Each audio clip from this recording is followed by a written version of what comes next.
So you've taken a picture that you're really happy with. You've thought about the aperture, you've thought about the depth of field, the shutter speed, the composition. Now we're going to do a bit of editing and actually get something that you're really pleased with to be able to show it to your adoring public. So we're going to do some editing. I'm going to use Lightroom today and use Lightroom on my iPad. I've been using Lightroom for a few years now. I used to use Aperture by Apple, but I switched over to Lightroom, mainly because Aperture just stopped receiving the support that it needed, partly because they decided to simplify it and go for photos for the Mac. It's actually a really powerful program, Photos, so you can do a lot of what we're going to be talking about today on Photos. There are also lots of other programs that will allow you to do similar things. So although we're going to be talking about Lightroom, a lot of these settings are applicable across a variety of software. We're going to be talking about reasonably straightforward, simple editing techniques today. It's mostly to do with getting your color right, getting your contrast right, getting your exposure, all of those sorts of things. And we may do a little bit of more selective editing just to do essentially those same edits to certain areas of the picture to really bring our focus into the area of the picture that we want to highlight. So, like I say, I'm going to do this all on the iPad to show you exactly how it works and what we're going to be doing. Remember that the good news about almost every editing program that you can use at the moment is it's what we call non-destructive. So it won't ever corrupt the original image. If you're fed up with something that you've done, if you're looking at it and thinking, actually that doesn't look like the picture I want it to look like anymore, and how do I get back to where I was, and have I done anything to seriously damage the image, you can always undo what you've done and you can bring it back to the original image so that you can start all over again. Because when you start editing, it's really easy to end up playing with the sliders too much and end up with a crazy image that just looks super contrasty. I've done it. I've got pictures in my portfolio that are probably suffering from those sorts of fates, but you can always redo it. And if you get to a few years down the line and you've really refined your editing process, you can go back and re-edit some of those original pictures and it'll bring new life to stuff that's already in your portfolio. So let's have a look at how to edit and we'll go from there. So these are the three pictures that we're going to be editing. You see here we've got one of Bedruthen Steps in Cornwall, one of my dog Pip, and one of a sunset at Polzeth, also in Cornwall. So we're going to open these up in Lightroom and do a little bit of editing. So the first picture we're going to do is the one of Bedruthen Steps, and first thing that we're going to do is actually just straighten that picture. It's just a little bit wonky.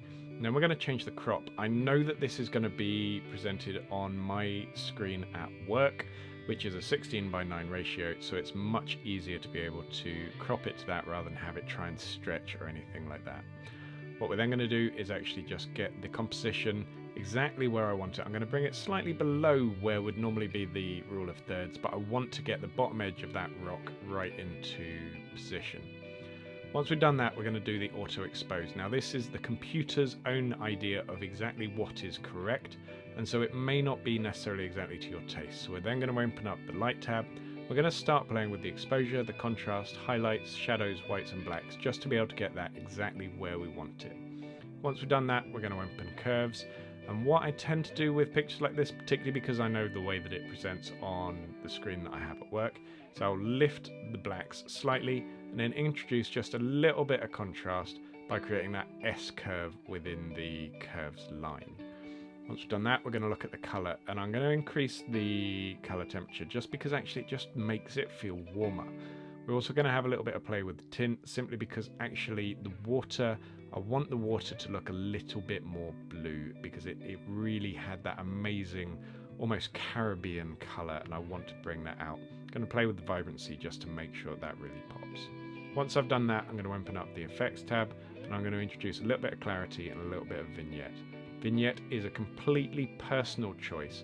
Some people love it, some people hate it. For me, I feel it just brings the eye in, and I don't tend to go overboard with the vignette. It's just a little bit, just to make sure the center just pops a little bit more than the edge of the picture. Once we've done that, we're done with that picture. I'm happy with that. So we can see here we've got the before and we've got the after, just showing you exactly what we've done there. Next picture we're going to do is of my dog Pip in dark woods. The first thing we're going to do is press that auto, but the problem is it gives us a really bright picture, which I'm sure is correctly exposed, but because I had this image in mind of this being quite a dark twilight sort of picture, I want to be able to bring back that level of darkness that I experienced when I was there.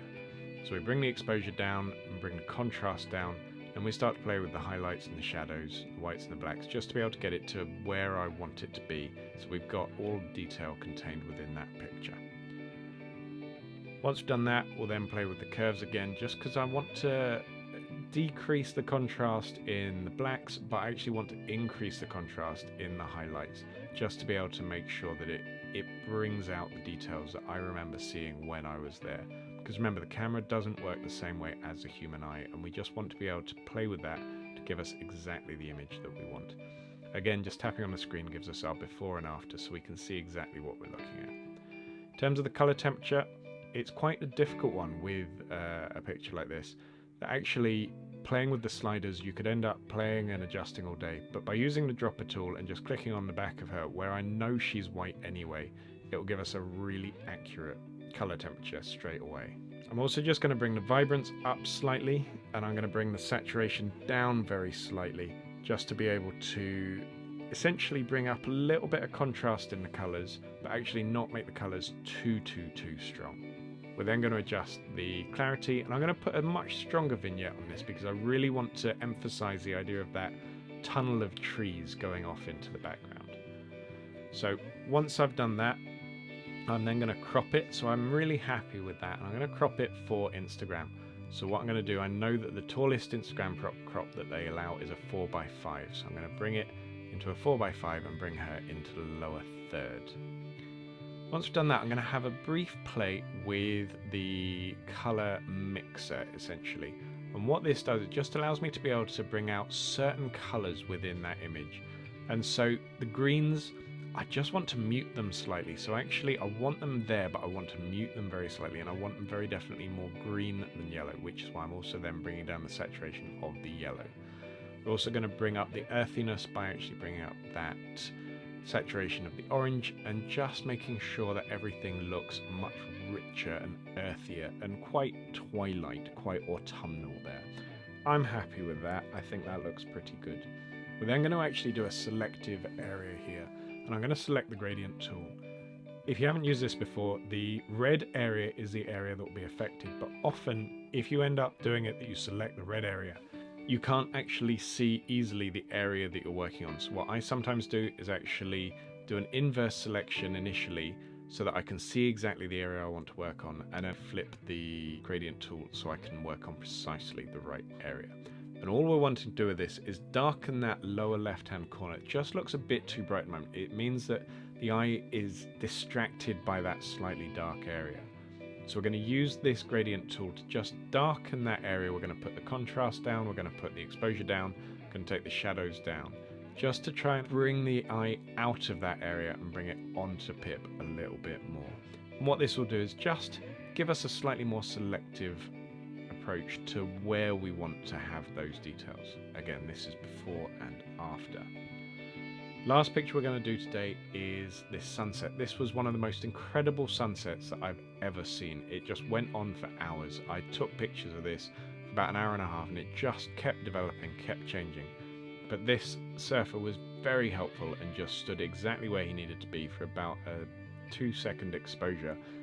And I was so pleased with this shot, but I just think it needs a little bit of work, and I'm going to go for a square crop in the end. Now actually, although a square crop is where I'm going to go, I'm going to straighten it initially in the full width, because when you've got that much longer line of horizon, it just gives it an easier way to be able to get the horizon absolutely straight. So we're going to give this a square crop. I'm going to go with a symmetrical composition by balancing up the surfer on the left with the rocks on the right and having that little island right in the middle. I had a bit of a think and a play about this, and actually I tried to bring the horizon up, horizon down, tried to crop much closer in to cancel out the rocks on the right so that it was just the surfer and the island, but actually this was the one that I was most happy with. So once we've got the crop right, we're then going to press the auto button, and the auto button, it just makes everything look a little bit grey. So what I'm going to do is then just again have a little bit of a play with the exposure, the contrast, the highlights, shadows, whites and blacks, just our standard sliders play, and our curves as well, just to do exactly what we want to do to make sure that that picture is really going to give us the detail in the water, the detail around the surfer that we want. Then we're going to have a play with the color, and with the temperature and the tint. It's often quite difficult with sunsets because the way that we see it isn't the way that the camera will record it. So actually, whether you want to go warmer, whether you want to go cooler than where the camera took it, all depends on which colors are most pleasing to you in that sunset. I quite like the oranges and the purples, but the purples in the water really please me, so that's why I've gone much cooler than this picture was originally taken. Now I'm going to use that color mixer again just to be able to bring out some of the colors that I feel are some of the strongest in there, and just try and actually tone down some of the brightness that is right there just above the horizon. Once I've got all this sorted out, finally the last little bits for me to do are to have a look at the effects tab, and I'm going to, same as normal, increase the clarity slightly just to be able to make him stand out a little bit more against the waves, and then add a little bit of a vignette just to bring the eye into the picture. Not too much there at all. But that's the picture. I'm happy with that. I know the original picture was much brighter, but actually I like the slightly more muted exposure, but the stronger colors that you can get from that edit. Now remember, all of these edits are purely my way of looking at things. Whenever you're editing, play with them the way that you want to play with them. So this is the before from those set of 3 photographs, and this is the after. I like them that way, but you may not. The most important thing about photography is you get to make those decisions. So enjoy playing with it, enjoy messing around with all the sliders. Everything can be undone. And this is one part of a 20-part series of photography tutorials, video tutorials, aimed to be able to help you take and edit and create better images. So please subscribe and keep up to date with all of the videos in this series. Thank you very much.